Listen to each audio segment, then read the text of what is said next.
The story begins with our hapless hero, Kaido Takagi, using insect spray to hunt a slime in a dungeon. He successfully kills the slime and collects its core. Kaido is pleased to have finally come up with a name for his insect spray attack. Reflecting on his journey, he realizes it has been 2 years since he started exploring dungeons. Despite his efforts, Kaido is disappointed to still be hunting slimes on the first floor of the dungeon.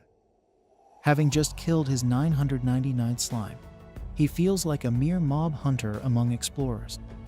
He considers ending his exploration after reaching a milestone of 1,000 kills. Determined, he searches the dungeon for one more slime, noting that the dungeon is equipped with cameras. Kaido then encounters a golden slime, which he deems the perfect prey for his 1,000th kill. He stealthily approaches the slime and attempts to kill it with his insect spray, but the slime dodges. Forced to escalate, Kaido pulls out his insecticide gun and successfully takes it down. Proud of his achievement, Kaido boasts that no one can escape his insecticide gun. However, he is surprised to find that he didn't level up. Checking his stats, he notices that despite the slime being a rare monster, he gained little experience. He consoles himself with the thought that he might sell its magic core for a high price. Upon closer inspection, Kaido discovers that the slime dropped something other than a magic core. It's a servant card, and he can't believe his luck. Examining the card, he learns that it allows him to summon a Valkyrie named Sylphie, who possesses impressive stats. Ecstatic, Kaido thinks his miserable life might finally turn around. He checks to see if anyone saw him with the card and confirms that he's alone. There aren't any cameras in the room either.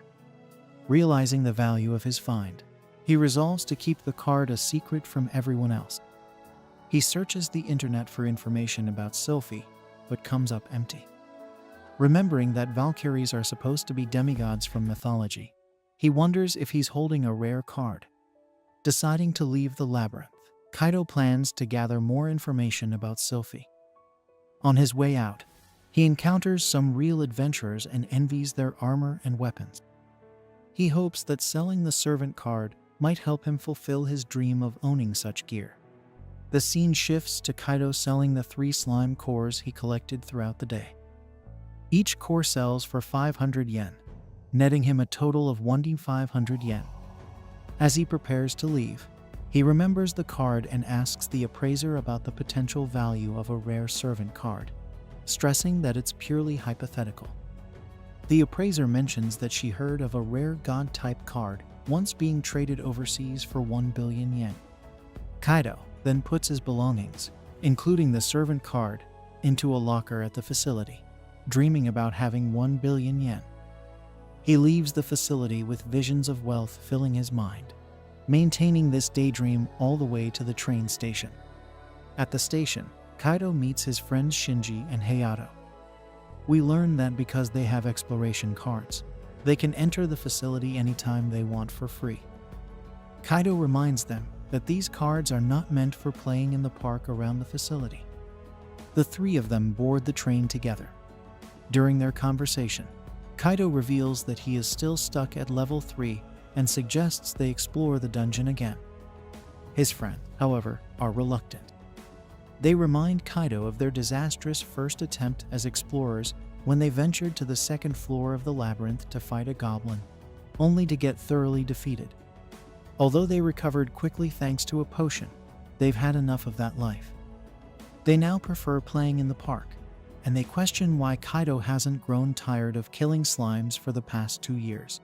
Kaido vaguely mentions that he has a lot going on. The scene shifts to Kaido walking home. A girl living next door notices him returning. Later, during dinner, his parents express concern that his part-time work might interfere with his studies. Kaido reassures them that he is managing fine. From the ongoing TV broadcast, we learn that dungeons appeared in the real world 13 years ago. While taking a bath, Kaido contemplates whether summoning the servant he obtained could make him stronger and enable him to explore deeper floors of the dungeon. He fantasizes about the possibilities that 1 billion yen could bring new equipment weapons, and anything else he desires. He is torn between summoning Sylphie and selling the card.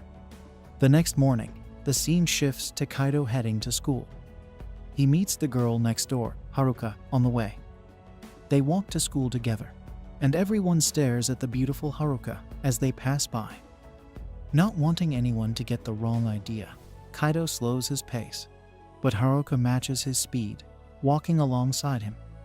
She mentions seeing him return home the previous night and asks where he went. Kaido hides the fact that he visited the dungeon, instead telling her that he went to a boys' party with his friends. They meet up with Shinji and Hayato along the way, and Kaido privately asks them not to tell Haruka about his dungeon visit. They agree. Haruka asks what they did at the boys' party, and the three friends give different answers, unable to settle on a single activity. This inconsistency angers Haruka, who suspects Kaido went to the dungeon again. Kaido firmly denies it, and Haruka chooses to believe him. Together, they continue on to school. During lunch break, Kaido asks his friends what they would do if they obtained a rare servant card. They quickly respond that they would sell it immediately, as these cards are worth millions of yen, and the servants they summon can only be used in the dungeons. Kaido agrees, saying he would also sell it. His friends advise him to think about it when he actually gets a servant card. In class, while the teacher is lecturing, Kaido reflects on his friend's advice. He acknowledges that they are right. He can't sell the card if he uses it, and he has no guarantee that the summoned servant will be useful. Yet, he feels the need to prove himself to the girl he loves. Later, Kaido returns to the dungeon, seeking an area without cameras. He decides to use the card and become a hero. He summons the Valkyrie named Sylphie, and a giant girl with wings appears before him. However, she soon disappears, leaving Kaido bewildered. He then notices a little girl standing in front of him, who greets him. She introduces herself as Sylphie, the Valkyrie he summoned. Disappointed by her small stature, Kaido feels his dreams of becoming a hero are crushed and regrets not selling the card for 1 billion yen. When Sylphie asks if something is wrong, he assures her he is fine and suggests they go hunt slimes. As they search for slimes, Sylphie tells Kaido she can sense a slime nearby. He is surprised by her ability to detect monsters and follows her to the slime. Realizing her powers are genuine, Kaido decides to test them and asks Sylphie to kill the slime. She uses an attack called Divine Lightning, which is overkill for the small monster. This display of power impresses Kaido, who remembers her battle power is 170, 17 times higher than his. Sylphie then embarrassingly admits she is hungry and will collapse if she doesn't eat. Kaido remembers that servants consume magic cores and feeds her the slime's core, satisfying her hunger.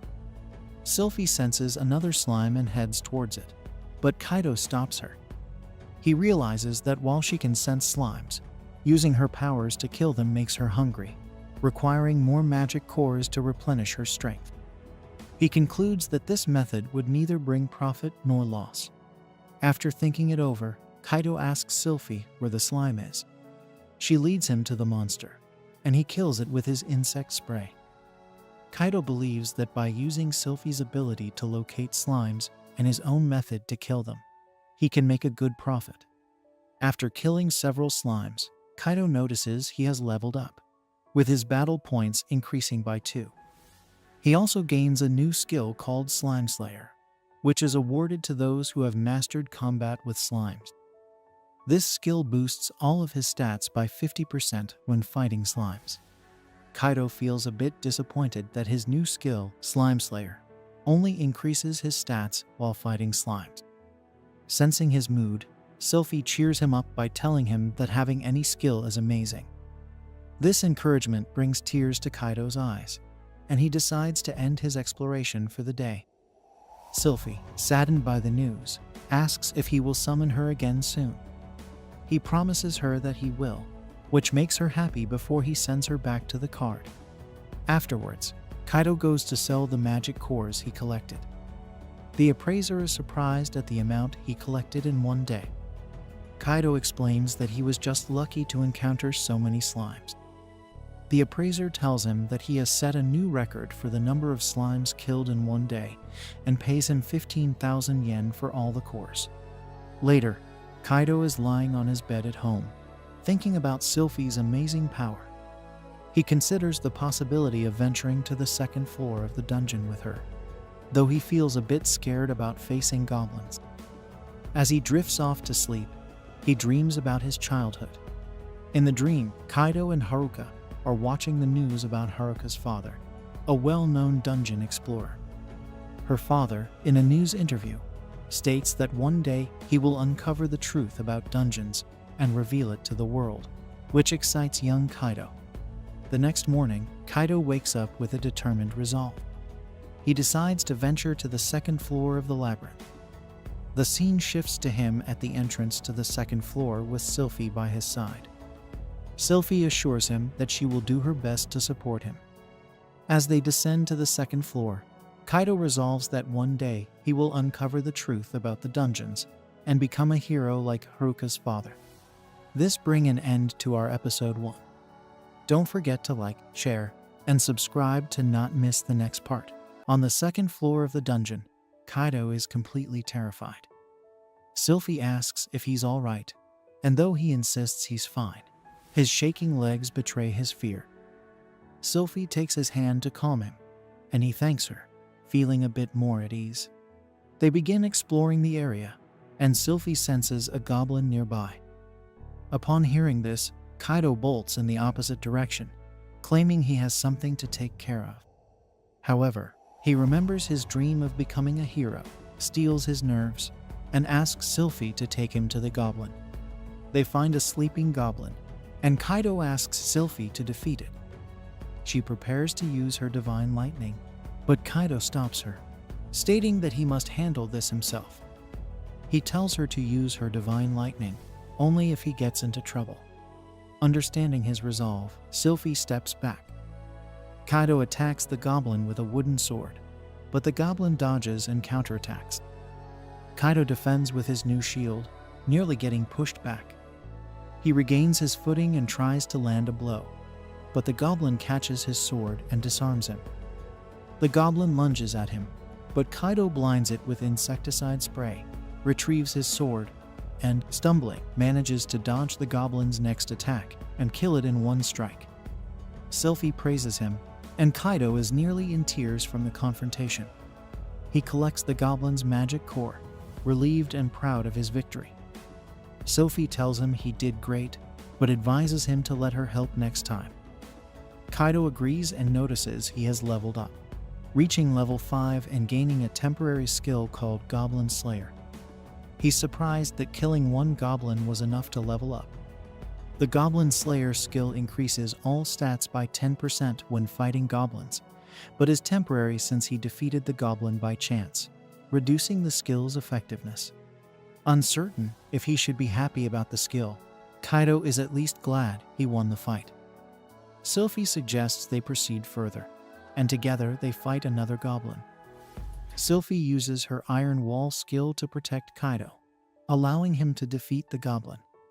The pair continue working together, defeating more goblins, and Kaido levels up again. Curious about the dungeon, Kaido asks Sylphie, but she knows no more than he does. She apologizes for her ignorance, stating that her duty is to be useful to him, which is engraved in her heart. Kaido reassures her, saying they can learn the dungeon's secrets together. Sylphie likes the idea, and they encounter another goblin.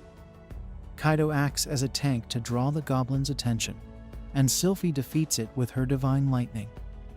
Kaido rewards her by feeding her the goblin's core. The scene shifts to Kaido selling the goblin cores to an appraiser.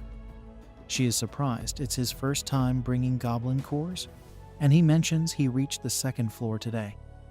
She's impressed that he killed 4 goblins on his first trip, and he modestly claims he got lucky. The next morning, Kaido sleeps late due to muscle soreness.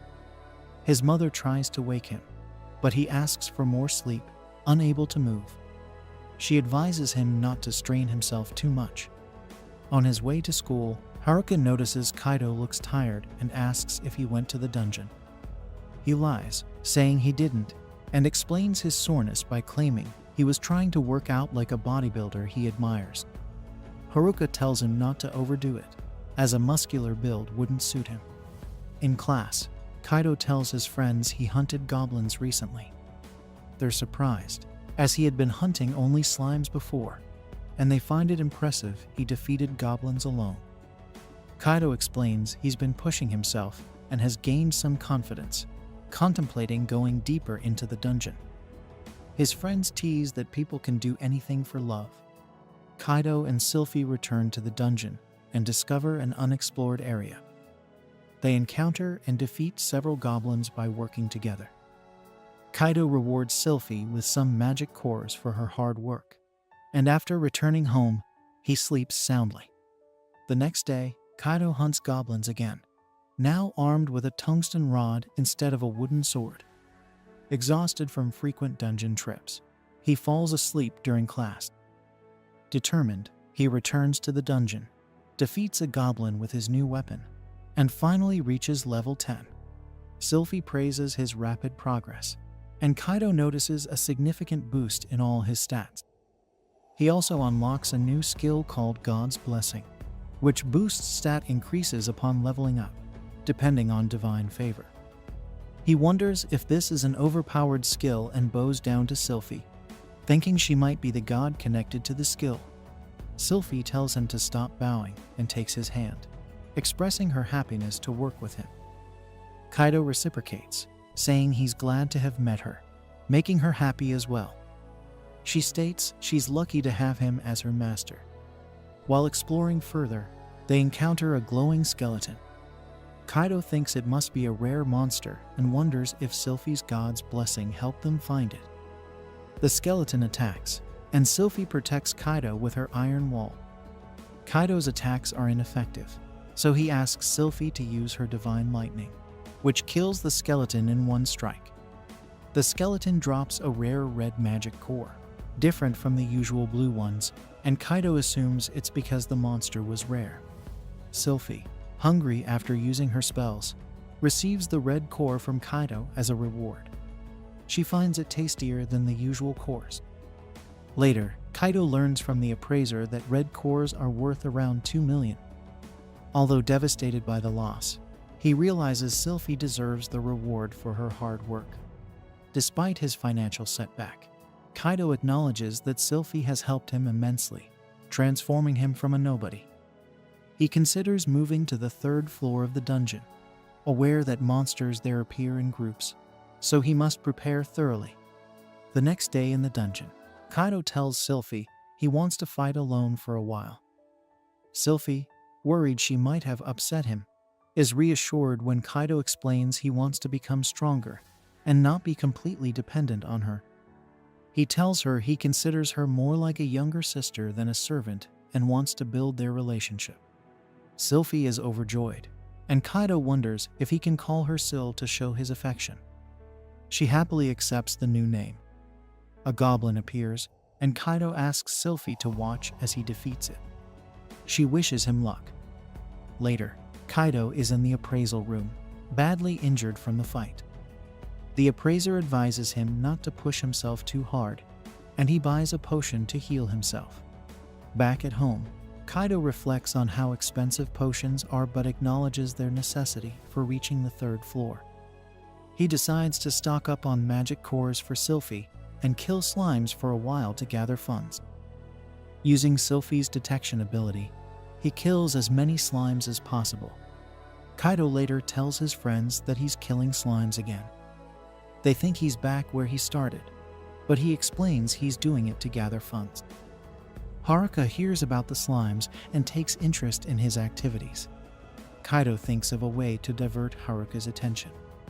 He tells her he wasn't talking about slimes, but about sliced cheese, explaining that eating sliced cheese with bread is heavenly. Haruka agrees with him, and the conversation shifts. Later, we see Kaido back in the dungeon, killing slimes and gathering enough cores to fund his exploration of the 3rd floor. Sylphie then senses something strange nearby, and Kaido discovers it's a silver slime. Believing this encounter is due to Sylphie's god's blessing, he suggests they fight it together.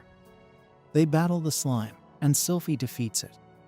As a drop item, Kaido receives a servant card, which can summon a Viscount-class devil named Luceria. He wonders if it's safe to summon a devil, but is excited about having both a god and a devil by his side. When he summons the devil, he is surprised to see a giant demon girl initially, but she soon transforms into a smaller form. He is disappointed that she doesn't look like the beautiful girl depicted on the card. They introduce themselves, and Luceria immediately criticizes Kaido, thinking he seems unreliable and not very smart. Sylphie, protective of her master, isn't fond of Luceria's attitude, but Luceria tells her not to worry as all demons have foul mouths. Sylphie accepts this explanation. Luceria inquires about Sylphie, noting that she looks like a Valkyrie. Sylphie confirms she is Kaido's servant and looks forward to working together. Luceria feels the same and asks Kaido for some cores as she is hungry. Kaido refuses since she hasn't done anything yet.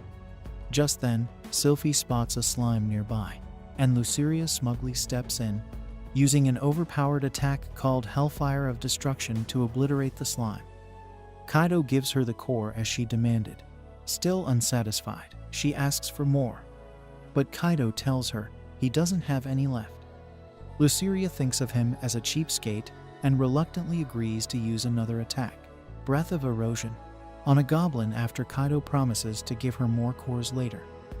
She melts the goblin with this attack, and both Sylphie and Kaido find it too gross to watch. Kaido gives her the magic core, and Luceria enjoys its taste, suggesting they explore lower floors for tastier cores from stronger monsters. Kaido, however, insists they need to prepare with new weapons and supplies before descending further. He asks Luceria if she is familiar with the dungeon, and since she isn't, she agrees to follow his lead. Kaido suggests they go to the third floor the next day, as Luceria might be tired today. She denies being tired, but agrees after Sylphie advises her to listen to their master. The next day, the three of them head to the third floor. Kaido has bought a crossbow as his new weapon. Sylphie thinks it suits him well, and Kaido mentions that it was quite expensive. Luceria dismisses the price as unimportant. They then encounter two hellhounds. Kaido shoots at them, but misses, and the hounds attack. Sylphie protects him with a barrier, and Luceria uses Hellfire of Destruction to kill them. Kaido feeds her a core, but she demands the other one too. He refuses, needing to save some cores, and promises her an extra core if she kills more monsters. Luceria warns him not to break his promise, threatening to send him to hell if he does, which scares him. They then face two wild boars.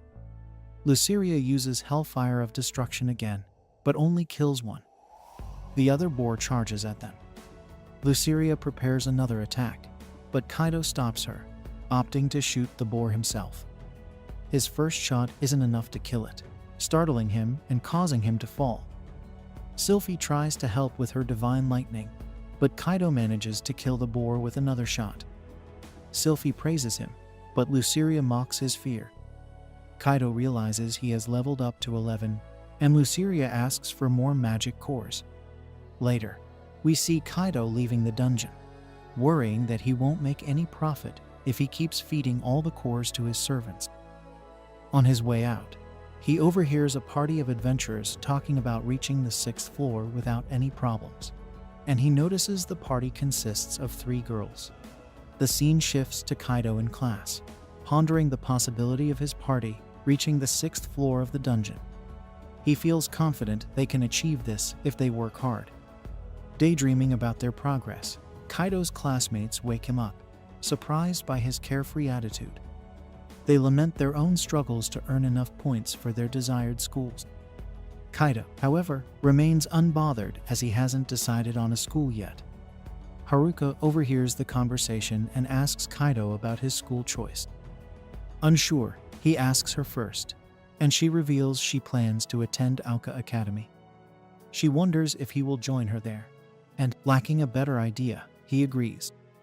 Haruka is thrilled they will attend the same school again and leaves to help a friend. Kaido is puzzled by her happiness, and his friends tease him for being oblivious. The scene cuts to the labyrinth, where Kaido and his servants kill monsters one by one. Unlike Sylphie, Luceria frequently demands more cores, and Kaido complies, much to Sylphie's quiet discontent. Kaido doesn't notice her feelings, but when he asks if something is wrong, she stays silent. He senses her unease but can't pinpoint the issue. At home, Kaido sees his mother watching a drama on TV, depicting a similar situation to his own. Realizing Sylphie might feel anxious about Luceria, he worries this could lead to a conflict between his servants. The next morning, he meets Haruka on the way to school. She notices his tiredness and offers help, but he hesitates to reveal his troubles.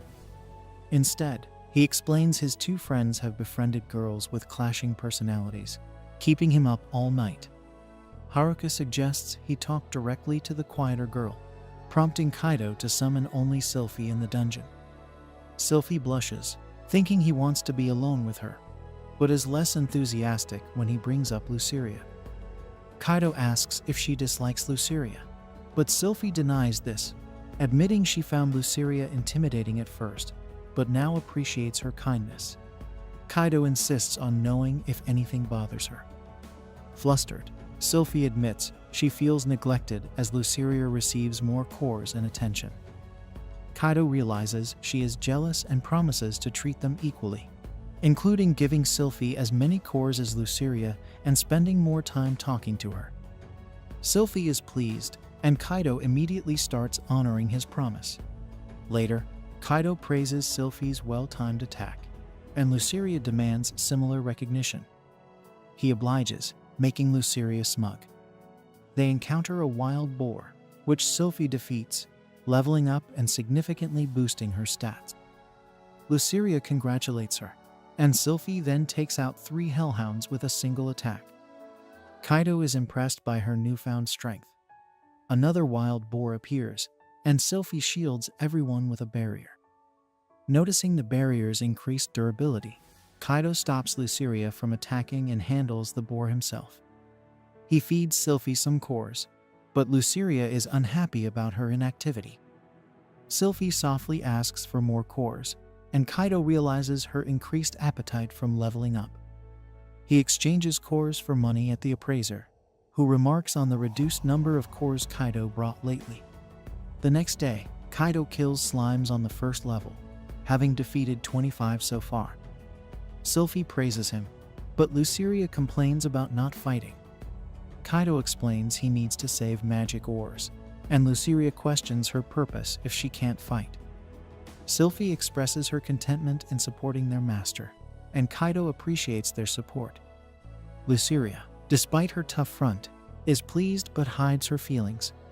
After selling the slime cores, the appraiser asks if something is wrong, noting Kaido only brings slime cores.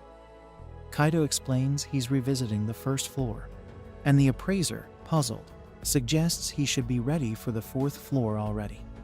The scene transitions to Kaido browsing the internet for better equipment, as he feels ready for the 4th floor physically, but knows his current gear isn't adequate. He contemplates purchasing new armor and finds an impressive suit made of carbon nanotubes. However, it's far beyond his budget. Determined to make more money, Kaido heads back to the dungeon. He encounters a blue metallic slime, attributing this rare find to Sylphie's god's blessing. Hoping for a valuable servant card drop, he directs Sylphie and Luceria to surround and attack the slime.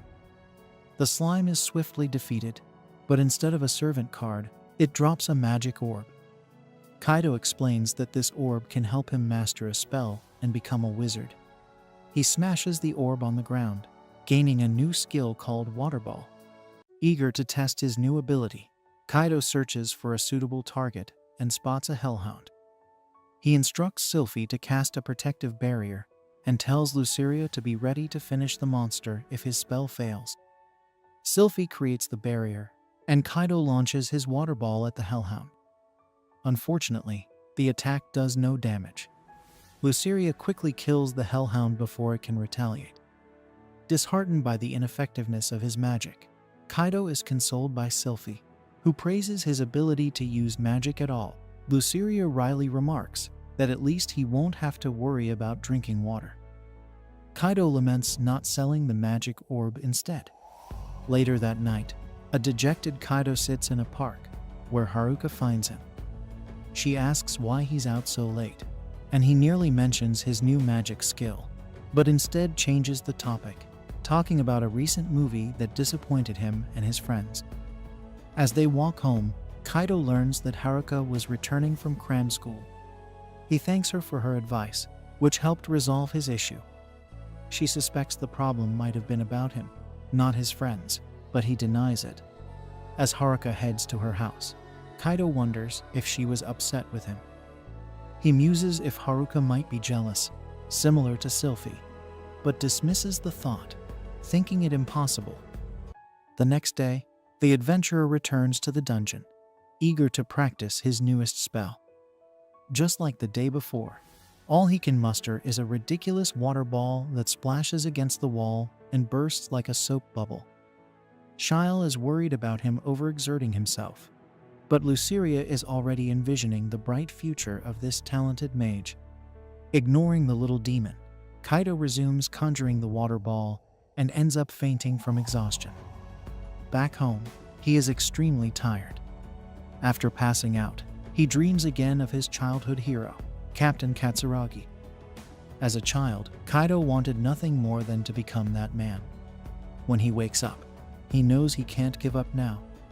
Determined, he returns to the dungeon and resumes his training. Soon, the water balls start showing improvement, hitting the wall with more force. After hours of repetition, he gets tired again, but maintains the determination needed to get up and continue. This time, he tries to form a cube out of the water ball. With the Valkyrie cheering him on, he succeeds and celebrates excitedly, despite Luceria's dismissive attitude. On the brink of exhaustion, Kaido insists on training and nearly collapses. Leaving the dungeon, he celebrates his improved mana control, but is frustrated by his exhaustion. Stumbling from fatigue, he trips and falls onto a girl's shoulder.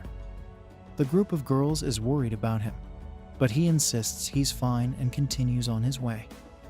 As he walks away, the oldest of the three girls comments that some people really overdo it with training.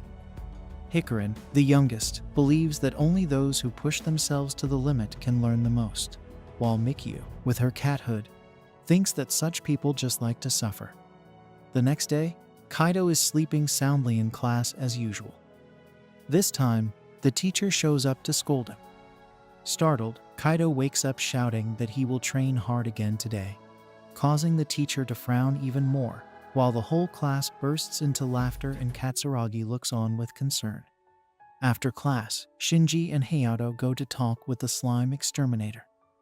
He explains that he's been training essential skills to conquer a dungeon, which is why he's always tired.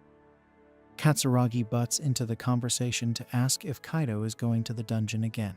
Having overheard, he lies, saying he was actually talking about a crazy dance move he's been practicing. Hearing this, Katsuragi asks him to show her the move one day and leaves. Later, Kaido is back in the dungeon, sending out water balls. This time, he shoots the spell straight into a goblin's mouth, suffocating the creature to death. Shyle praises his brilliant strategy, while Luceria mocks him for finally using his head. However, despite his efforts, Kaido can no longer gain experience points from killing monsters on the third floor. He needs to go deeper to level up, so he calls on the girls to descend to the fourth floor, also mentioning he might have saved enough money to buy that cool outfit he found online. Sure enough, he returns to the cave wearing his new armor, despite the young demon thinking it's the ugliest thing ever. Kaido complains about the high cost, but Shyle really likes the outfit. He explains that it has carbon nanotubes capable of protecting every part of his body despite being thin. Luceria is skeptical and asks what the point of it is. He explains that, for example, if a sharp arrow flies toward him, he would be protected by the armor. Additionally, it came with a bracelet that enhances his spells, or at least that's what the product description said. Shyle notes that buying such armor is cool, but Luceria thinks he should have tested it before buying. With less patience, he explains that you can't do that when buying online. He then pulls a lotion from his pocket to show another advantage of the combo, but Luceria is already dragging Shyle away. With the conversation over, they head to the 4th floor. Shyle senses a presence that gives her chills. Taking a look, they see her worst nightmare, a gigantic cockroach. Kaido's first reaction is to cast a spell, while his friend joins the massacre by throwing flames of destruction at the insect. After killing the monster and running away in panic, Kaido is left behind. Hearing footsteps approaching, the girls prepare their spells to smash another giant insect. But this time, it's their poor master.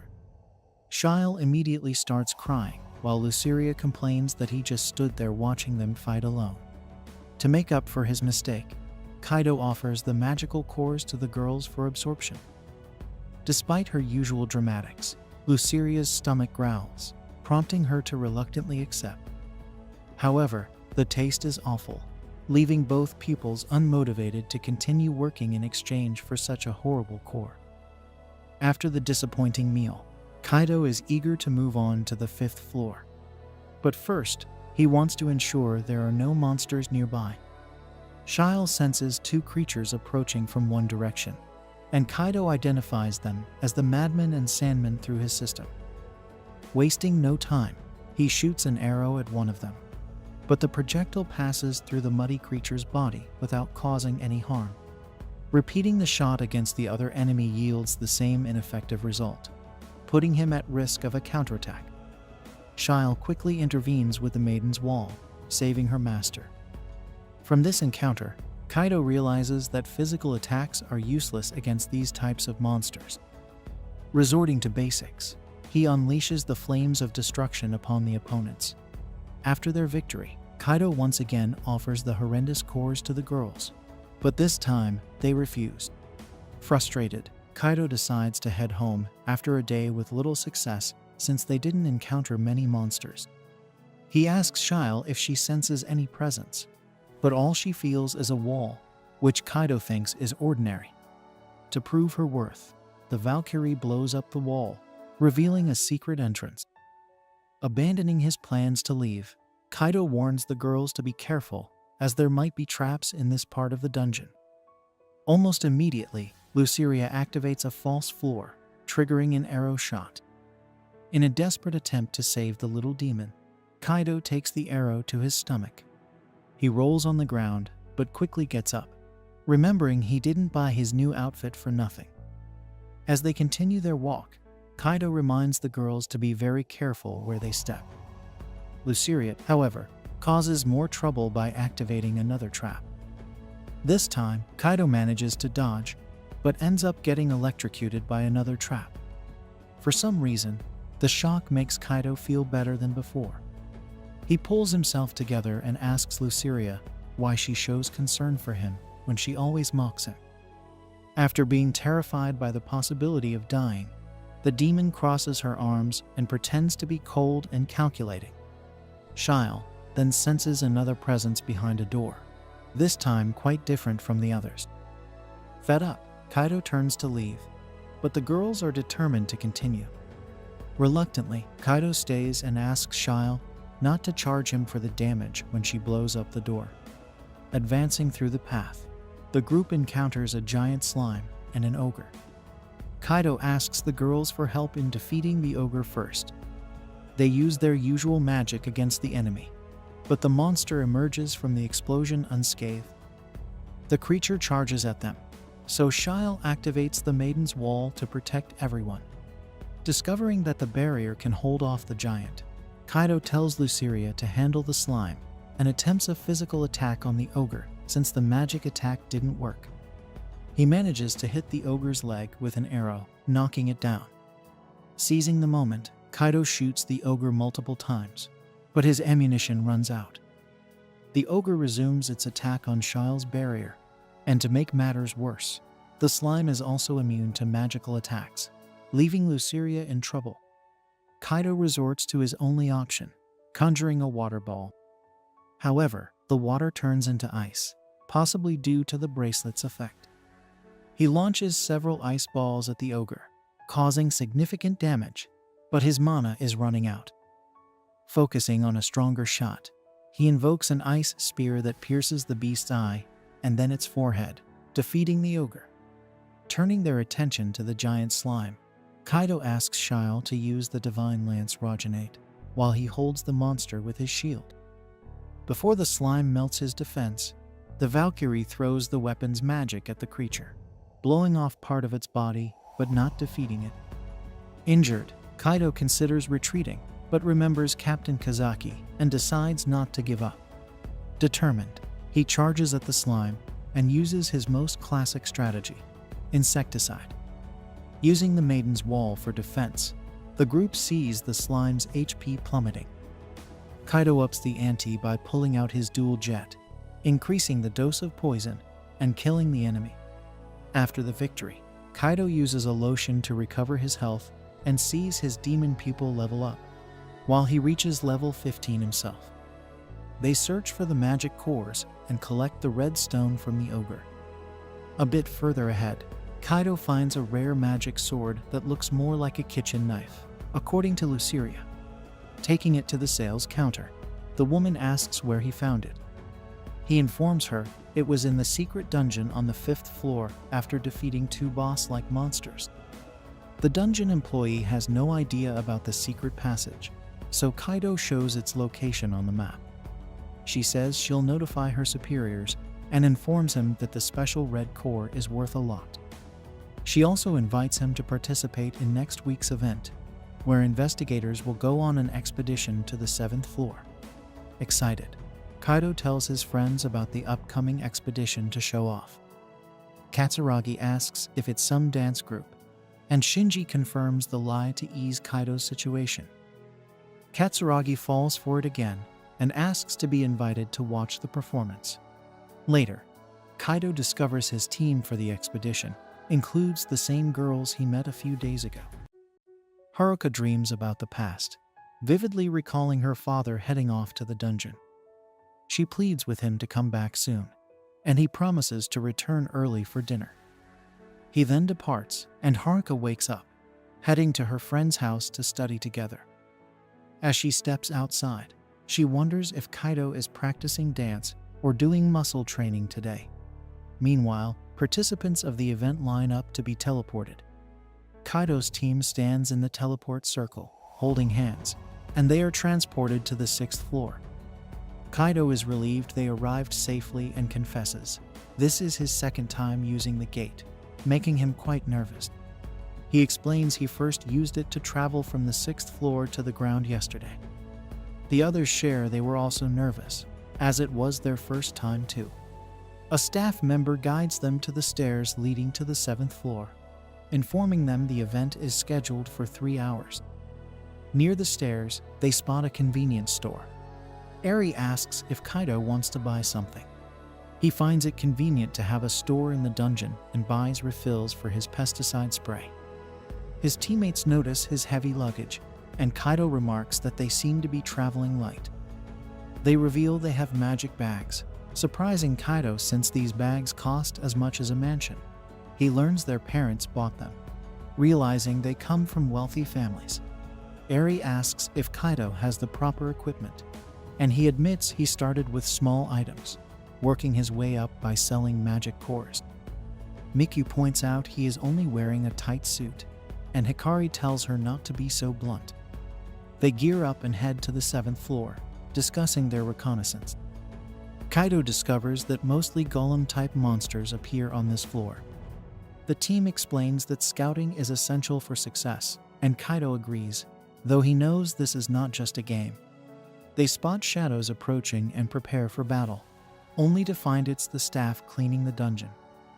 The staff encourage them to do their best in the event. Kaido shares he is at level 16 and asks about their levels. Eri is at level 18, while Hikari and Miku are both at level 15. Mikyu mentions Hikari's MP of 75, astonishing Kaido, who has only half of that.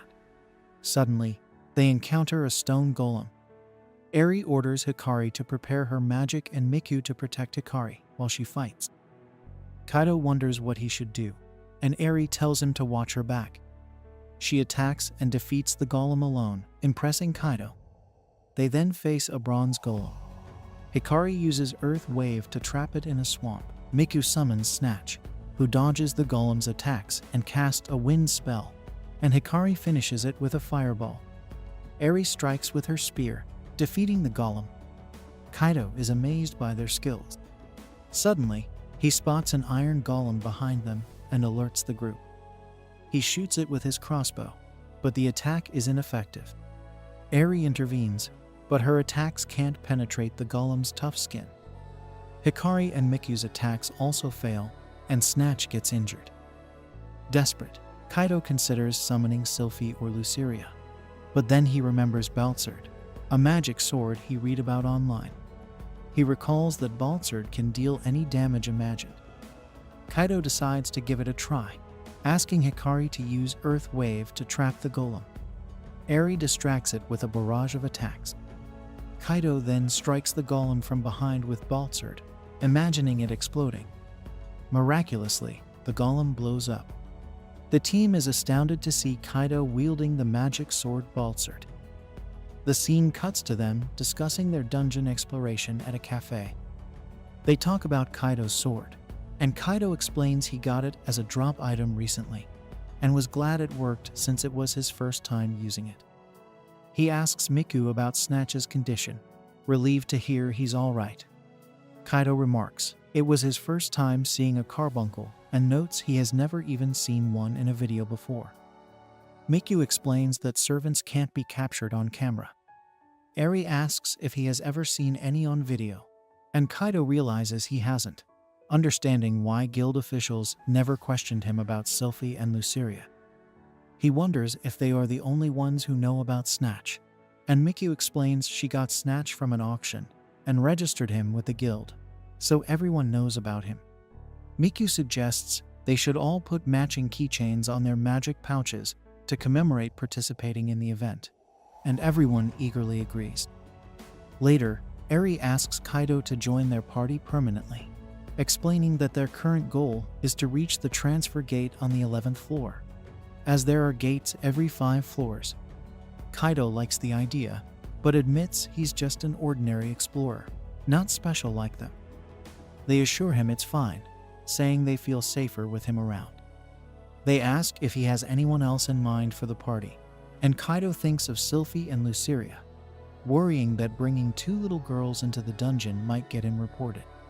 He asks for time to consider. Mikyu wonders if he doesn't like their party, but Kaido explains he needs to consult someone first and will give an answer later. They understand, and Eri asks him to contact her once he decides. The scene then cuts to Kaido returning to the dungeon. Inside, he summons his servants, who are upset he didn't summon them earlier. He tells them he's considering forming a party, but they are unhappy, feeling neglected. Sylphie insists they are fine as they are. Luceria gets angry at being called by her full name, and Kaido realizes she's jealous. He suggests nicknames, and she likes Luce. She tells Kaido he must call her that from now on, and he agrees. They explore the dungeon, ignoring the party discussion. The next day, on the way to school, Haruka asks Kaido if he practiced dancing or did muscle training over the weekend. Kaido says both. Haruka is glad and invites him shopping next Saturday. He shyly agrees, and she joins her friend. Kaido meets his friends, who tease him about a possible date with Haruka. Kaido doesn't think Haruka would date him, disappointing his friends. They ask about the event, wondering if he partnered with an older person. Kaido explains he joined a party of 3 girls, one 2 years older, one the same age, and one a year younger. His friends joke about the dungeon being more fun than they thought, considering going back. On Saturday, Kaido picks up Haruka, and they head to the subway station, where they see a dungeon TV broadcast explaining the value of magic cores. Haruka notices Kaido's interest, but tells him to focus on their shopping trip. He agrees. They walk around town, reminiscing about childhood outings. Haruka suggests going to the movies next time, and Kaido agrees. They shop for clothes, and Kaido compliments each outfit Haruka tries. She asks which he likes best, and he picks the last one she wears. They then go to a park and ride boats together, admiring the fish. Kaido thinks Haruka is more beautiful than the fish. Haruka notices Kaido looks tougher, attributing it to muscle training. She suggests more outings like this. They drink juice together, and Haruka hesitates but tries Kaido's flavor, thinking of it as an indirect kiss, and likes it. At the subway station, they see an ad about the dungeon. Haruka watches a father with his daughter and takes Kaido to a dungeon theme park. She mentions her father is inside, revealing she dreamt about the last time she saw him when he promised dinner, but never returned. She wonders why he goes into the dungeon and tells Kaido she had a great time today. She mentions they should head home now, and Kaido knows she's worried, but wants to prove he can be a hero like her father. As the days passed, Kaido began showcasing his water magic by channeling it into Baltzard's blade. After casting a spell that instantly created a sword, he sliced a golem in half and announced that this ability was called the Ice Magic Blade. As always, Shyle clapped enthusiastically and asked Luz if she also thought their master was becoming extremely powerful. Predictably, the Valkyrie teased Shyle, questioning if there was a girl Kaido was trying to impress with his moves. Shyle took the bait and, with tears in her eyes, asked if the master was going to replace them with 3 new girls. Before Kaido could respond, Shyle apologized, promising to surpass her limits if she wasn't doing enough. However, Kaido wasn't dissatisfied with them. He just couldn't explain himself. Luz accused Kaido of discarding them simply because they consumed magic cores like chocolate. Realizing he was at risk of losing his loyal companions, Kaido decided to give up on the other group and promised to keep things as they were. Despite this, Shyle wanted the girls to join the group if that was her master's wish, supporting any decision he made. Luz sighed, giving up trying to control the situation as long as she could keep devouring magic cores. Curious, Shyle asked why Kaido wanted to invite the girls, and he replied that he hoped to evolve alongside them. Moreover, he feared that if he didn't become stronger, his 2 powerful servants might abandon him. Shyle lightened the mood by emphasizing her pride in her master's efforts, so Kaido felt secure forming the group with the humans only on weekends. Although he had permission from both a deity and a demoness, Kaido was much more afraid of the 3 girls, freezing in front of his phone, unable to call Eri, the oldest. To his surprise, Haruka Katsuragi called him, giving Kaido a scare. She wanted to talk, but Kaido first asked for advice on easing his nervousness, lying that his friends wanted to call some girls but couldn't. Haruka shared a childhood story. Her father saw her admiring a piano on stage, asked if she could play it, and dried her tears when she lacked confidence. This trick, pulling a smile from her face with his fingers, showed her how to replace nervousness with joy.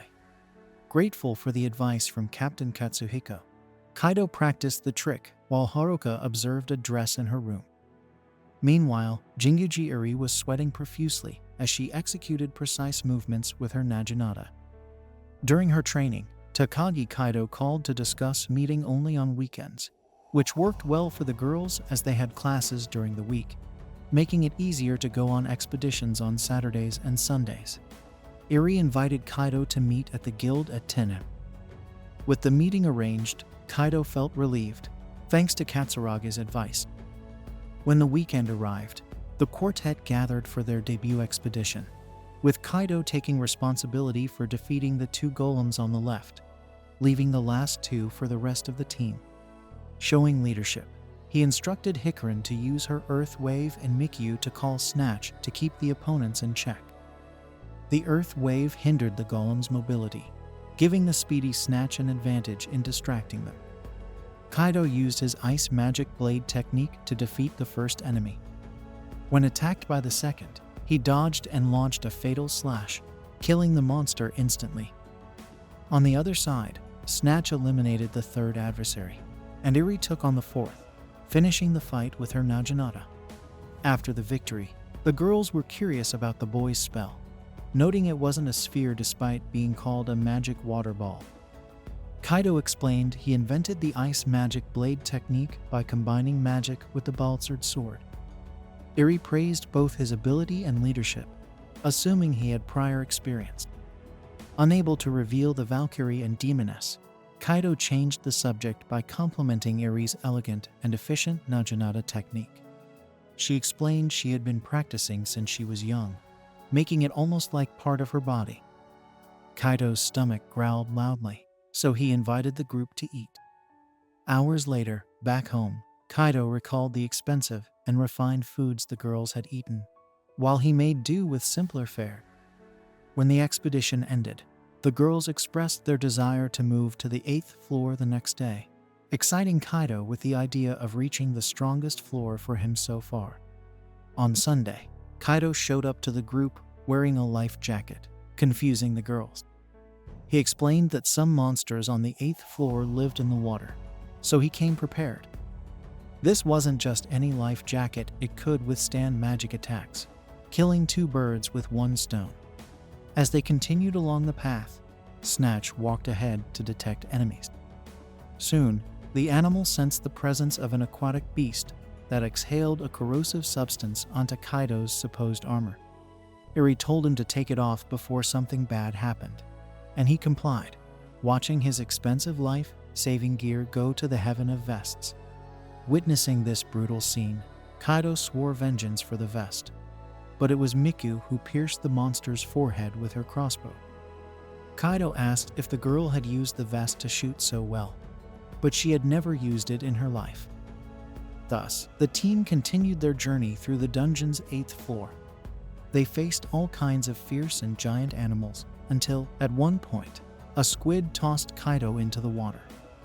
Without his life vest, he was sure he would become fish food, but Eri pointed out that he was in the shallow end. Crazy as he was, he only cared about where the monster that attacked him went, but Hikarin had already grilled a squid in the other corner. Speaking of which, the youngest member of the team asked if Kaido really knew how to swim. He scratched his neck and gave a sheepish smile as a response. Regardless, the journey continued, and the group started to bond.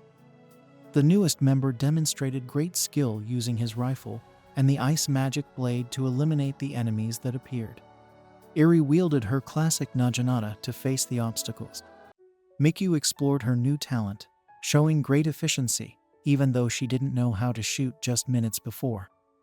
Lastly, Hikarin wreaked havoc on the battlefield with her fire ray, while keeping a safe distance. When the last fight ended after an intense battle, Kaido succumbed to exhaustion and collapsed on the ground. Sometime later, the young adventurer woke up and asked what had happened to him. Noticing he was in Eri's lap, he was startled and impulsively apologized. Looking at his menu, he noticed Eri's name. His mana points had been restored. Eri explained that they had given him a magic potion, and Kaido regretted making them use such a valuable item. However, the three emphasized that they were a team now and needed to work together. Besides, killing all those tunas had yielded a good amount of magic cores. In the midst of this, Snatch alerted them to another danger. This time, Miku noticed greater stress in the animal, as if something more threatening than usual was near. Their suspicion was confirmed when a colossal dinosaur emerged from the water's depth. The most obvious reaction was to flee, which the four humans did, but the monster wouldn't let that happen. As it crawled after them with its vast body, the tremors caused a collapse that blocked the exit. Thus, there was no alternative but to fight. Once again, Kaido took the lead, instructing Miku to use Snatch for long-range attacks, Hikarin to use magic to immobilize the monster, and Eri to strike the enemy while Kaido distracted it. With the strategy defined, they had to put it into practice. the mage cast the earth wave, followed by an attack from Snatch. However, this tactic did not cause any damage to the opponent this time. Kaido approached the beast and pierced its shell with his ice sword, giving Eri space to stab its head. Despite all their efforts, the monster threw Eri away, taking her out of the battle. Even so, she tried to reach her weapon and continue the fight, driven by her deepest desire to become a heroine.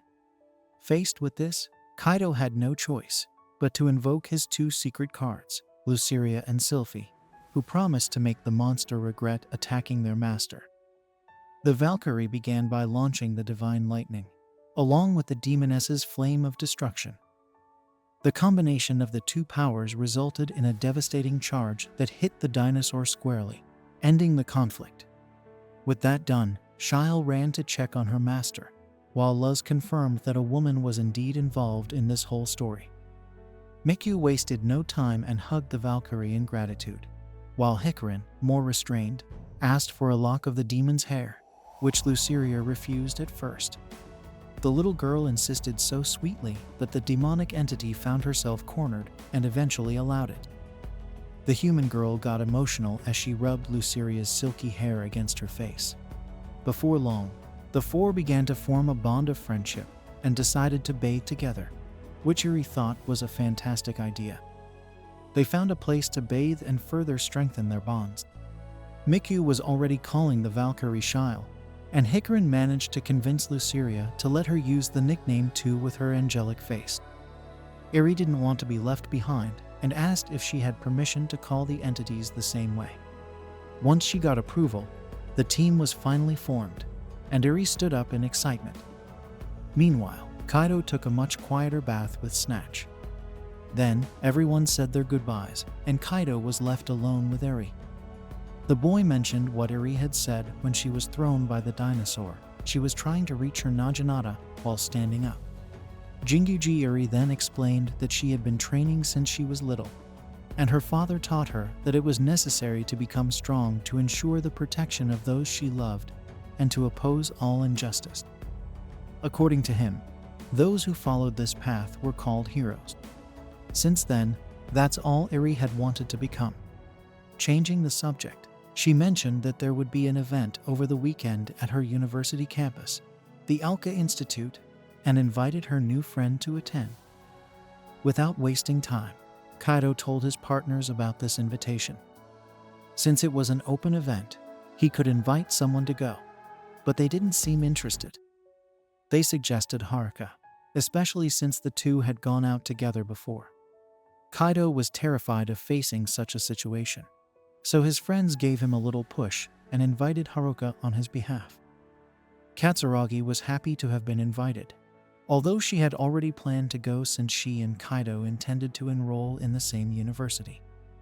Days later, Kaido went to pick up his friend at her house, and she wore the dress he had chosen at the clothing store they had gone to together.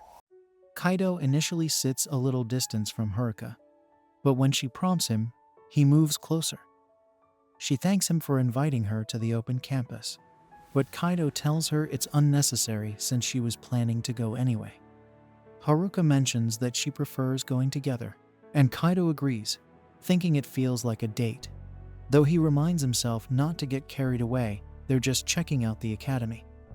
Haruka then expresses her excitement to visit Yuka Academy, and we see Shinji and Hayato also on the train, sharing their enthusiasm. Kaido asks why they're there since they have different schools in mind, and they explain that they just want to experience an open campus. They assure him they won't be third wheels, and Kaido brushes off their comments. He then notices a poster about the dungeon, and Haruka asks if he's sad about not being able to go. He smoothly replies that going to the open campus with her is better than going to the dungeon, and Haruka suggests he forget about the dungeon for today. They all arrive at Yuka Academy and are awed by the grandeur of the campus, realizing it's a place where high society gathers. Haruka suggests they head to the reception, and on the way, they notice cherry blossom trees. Haruka imagines them walking under the blossoms next spring, and Kaido briefly fantasizes about it too, but Haruka snaps him out of it. Kaido reminds himself not to get carried away and resolves to study hard to make his dream a reality. He acknowledges that even if they both enter the academy, they'll only be classmates, and he stops himself from daydreaming. At the reception, Kaido meets Eri, who expresses a desire to get to know him better and asks if he brought his friends. Kaido tries to introduce them, but his friends, captivated by Eri's beauty, introduce themselves with uncharacteristic dignity. Eri then asks if Haruka is his girlfriend, but Kaido clarifies that she's just his childhood friend and neighbor. Eri suggests they explore the campus on their own for now, and she'll give them a tour when she's free. As they leave, Eri feels relieved that Haruka isn't Kaido's girlfriend, though she doesn't understand why. Inside the academy, Hayato asks Kaido how he met Eri, and Kaido explains they met in the dungeon. Haruka gives him a cold look, and the atmosphere becomes tense when Kaido accidentally mentions that Eri told him about the open campus.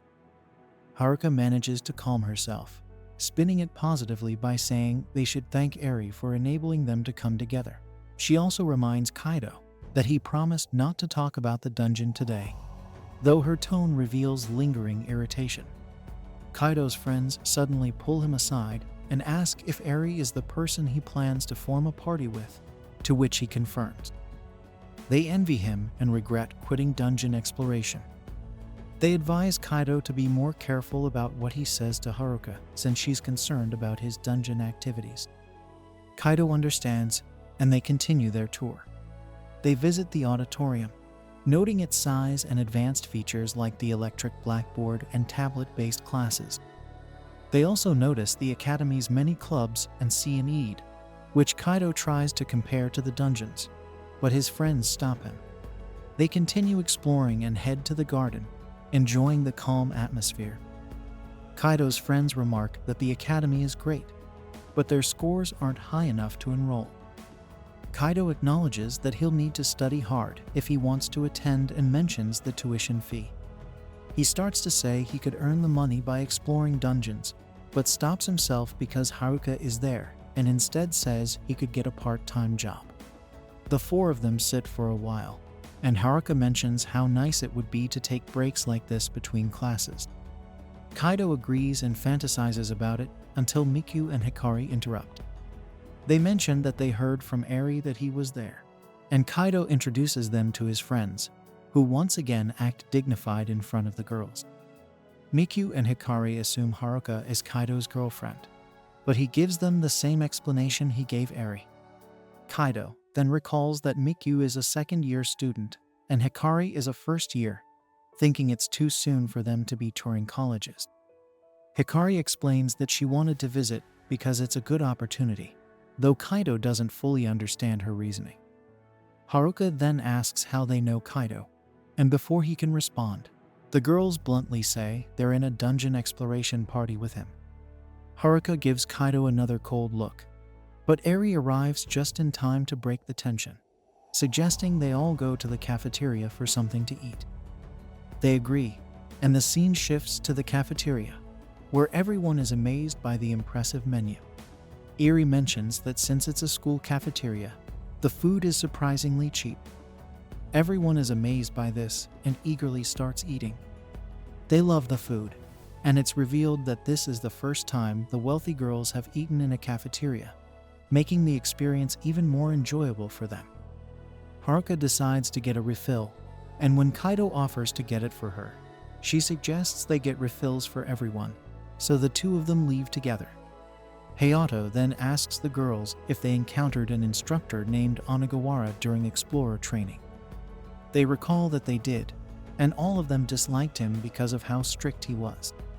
The boys agree, and Hayato starts mimicking Onigawara's behavior, with Hikari commenting that he sounds just like him.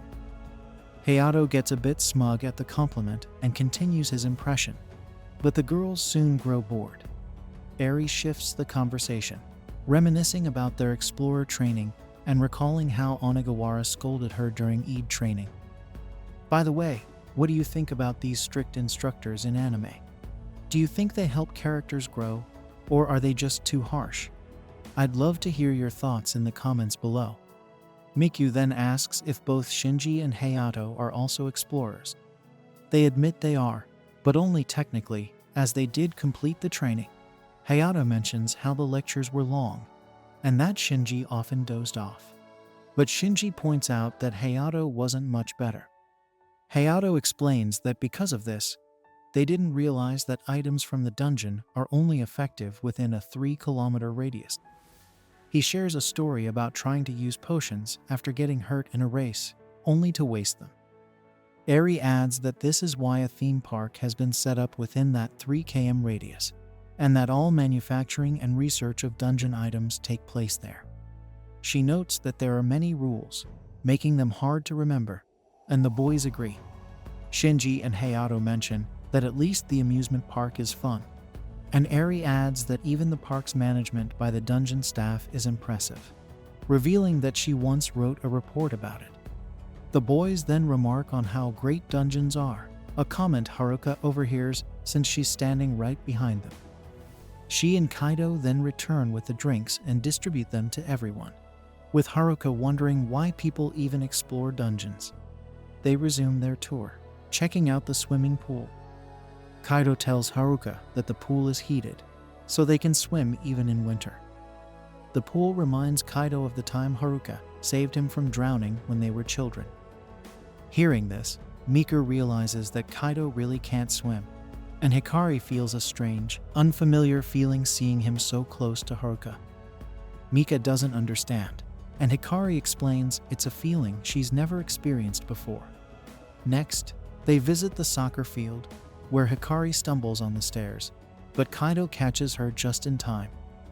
Embarrassed, she thanks him, and Eri compliments Kaido on his quick save. Mika reminds him to put Hikari down, which he does. A soccer player then accidentally kicks a ball toward Mika's face, but Kaido swiftly acts and saves her, causing both girls' hearts to flutter. Kaido's friends are also impressed, and Eri suggests they head to the dojo next. At the dojo, Eri wonders why she even invited them here, realizing she wanted to impress Kaido. She then demonstrates her skill with a spear, and when she finishes, everyone claps and compliments her, though Eri only focuses on Kaido's praise, understanding why she brought them there. Afterward, Kaido and his friends prepare to leave the academy, and Eri and the girls exchange contact information with Haruka. Eri tells Haruka that she can ask her any questions about the academy. Shinji and Hayato then ask if they can also get the girls' contact info, and they happily agree, which makes the boys thrilled. Kaido and his friends thank Eri for showing them around, and they leave. The scene cuts to them on the train ride home, with Kaido feeling satisfied with the visit. He thinks the academy is great, but his friends are more focused on the girls they met. Hayato asks Shinji which girl he liked best, but they both struggle to choose just one. They joke about starting dungeon exploration again in hopes of meeting more girls like them. Kaido reminds them they're not supposed to talk about this, and Haruka smiles at them, though there's a hint of animosity behind her smile. Later, as Kaido and Haruka walk home together, Kaido tells her he's going to study hard so they can attend Yuka Academy together. Haruka wishes him the best, and then asks which of the 3 girls was his type. Kaido says he never thought about it, though in his mind, he thinks Haruka is his type, but can't say it out loud. Haruka then comments that Kaido called everyone by their first names today, but he doesn't catch her point, which angers her, and she quickly heads home. Later, Kaido wonders why she was so upset and thinks she might have been jealous of the other girls. He quickly dismisses the idea and starts worrying about how he'll explain his absence to Sylphie and Luceria tomorrow. Thanks for watching my recap. Please like, share, and subscribe to stay updated on the latest anime recaps. And don't forget to drop a comment on your thoughts.